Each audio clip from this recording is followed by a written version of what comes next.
আসসালামু আলাইকুম বিউটিফুল আপুরা, কি অবস্থা সবার? আশা করি সবাই ভালো আছো। আমি আল্লাহর রহমতে অনেক বেশি ভালো আছি। আমি হচ্ছে মহিমা জাহান।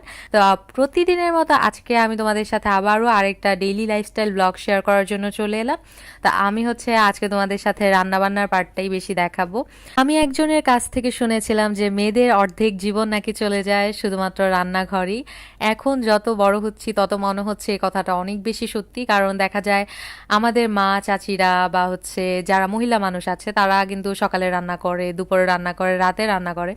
বলা যায় তাদের দিনের অর্ধেকটা টাইম তারা হচ্ছে রান্নাঘরেই কাটিয়ে দেয়। অর্ধেক না, বলা যায় অর্ধেকের বেশি টাইম তারা রান্নাঘরেই কাটিয়ে দেয় শুধুমাত্র রান্নাবান্না করতে যেয়ে। তো যে এই কথাটা বলেছে যে মেয়েদের অর্ধেক জীবন শুধু চলে যায় রান্নাঘরেই, আমার মনে হয় কথাটা একদম সত্যি বলেছে। তা আমিও হচ্ছে এখন সংসার করছি, আস্তে আস্তে সংসারে ঢুকছি। তা আমারও মনে হয় যে হ্যাঁ, মেয়েদের জীবন সত্যিই হচ্ছে রান্নাঘরেই অর্ধেকটা চলে যায়। তা আমার মনে হয় এই ছোট্ট জীবনে মেয়েদের এমন কিছু করা দরকার যার ফলে তার নিজের পায়ের মাটি শক্ত হবে। তো আমাদের মধ্যে এমন অনেকেই আছে যাদের বাবা, যাদের শ্বশুর শাশুড়ি বা হাজব্যান্ড অনেক বেশি রিচ বা অনেক বেশি টাকা পয়সাওয়ালা।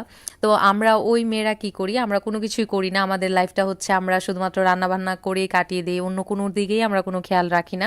তো আমি তাদেরকে বলবো যে লাইফে এমন কিছু না কিছু করা দরকার যাতে হচ্ছে নিজের খরচটা অন্ততপক্ষে নিজে চালানো যায়। যদি কথা আসে যে মেয়ে মানুষের শক্তি কি, সেক্ষেত্রে হচ্ছে অনেক কথাই বলা যায়। মেয়েদের শক্তি হচ্ছে তার হাজব্যান্ড, মেয়েদের শক্তি হচ্ছে তাদের বাচ্চা। কিন্তু আমি বলবো মেয়েদের মেইন শক্তি হচ্ছে তাদের স্বাবলম্বী হয়ে ওঠা। তো অনেক মেয়েদেরই দেখা যায় বা অনেক মহিলাদেরই দেখা যায় এখন হচ্ছে তারা ভ্লগিং এর প্রতি অনেক বেশি ইন্টারেস্টেড হচ্ছে। ইভেন আমিও হচ্ছে ভ্লগিং করছি নিজেই কিছু করার জন্য, চাচ্ছি যে নিজের পায়ের মাটিটা যাতে শক্ত হয়ে যায়। তা আমি চেষ্টা করছি খুব। তো যেই আপুরা হচ্ছে বসে বসে আমার এই ভিডিও দেখছো তারাও কিন্তু এইভাবে ভ্লগ বানিয়ে বাসায় বসে বসে টাকা ইনকাম করতে পারো। এটা অনেক বেশি ইজি। তোমরা তোমাদের ডেইলি কাজগুলো হচ্ছে একটা ভিডিওর মাধ্যমে মানুষের সাথে শেয়ার করবে।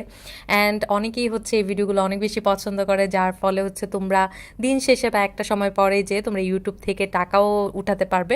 আমার বয়স এখন হচ্ছে 22। আমার মনে হয় যে এই কিছু জিনিস যদি আমি একটু আগে জানতাম হয়তো বা নিজেকে আগে থেকে একটু বেশি প্রস্তুত করতে পারতাম।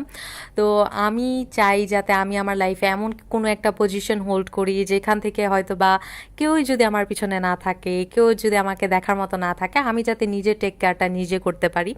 অনেকেই চিন্তা করে যে যে মেয়েরা হচ্ছে স্বাধীন চেতা বা হচ্ছে স্বাবলম্বী তাদের হয়তো বা হাজব্যান্ডের প্রয়োজন হয় না, একদমই না।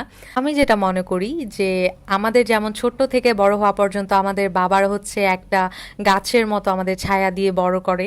তো বিয়ের পরে হচ্ছে একটা মেয়ের ছায়া হচ্ছে তার হাজব্যান্ডটা যদি ভালো থাকে বা হাজব্যান্ডটা যদি সাপোর্টিভ থাকে তো ওই মেয়ে দেখবে লাইফে অনেক বেশি খুশি থাকে বা ম্যারিড লাইফে অনেক বেশি খুশি থাকে। তা আমি বলবো যে হাজব্যান্ড দরকার নেই এই কথাটা একদমই ভুল। হাজব্যান্ড অনেক বেশি দরকার, বাট তার সাথে সাথে নিজে স্বাবলম্বী হওয়া এটাও কিন্তু অনেক বেশি ইম্পর্টেন্ট। তো কথা বলতে বলতে আমার রান্নাবান্না প্রায় শেষ। তা আমি আজকে অনেক দিন পরে রান্নাঘরে গেলাম, রান্নাবান্না করলাম। তো আমার এতদিন যেহেতু এক্সাম ছিল তা আমি ওইরকম রান্নাঘরে যাইও নি, আমি রান্নাবান্না করিও নি। এক্সাম শেষ হওয়ার পরে 1-2 দিন হচ্ছে আমি আমার রুম টুম ক্লিন করলাম, যেহেতু অনেক দিন হলো এক্সামের কারণে আমি কিছু করতেই পারছিলাম না।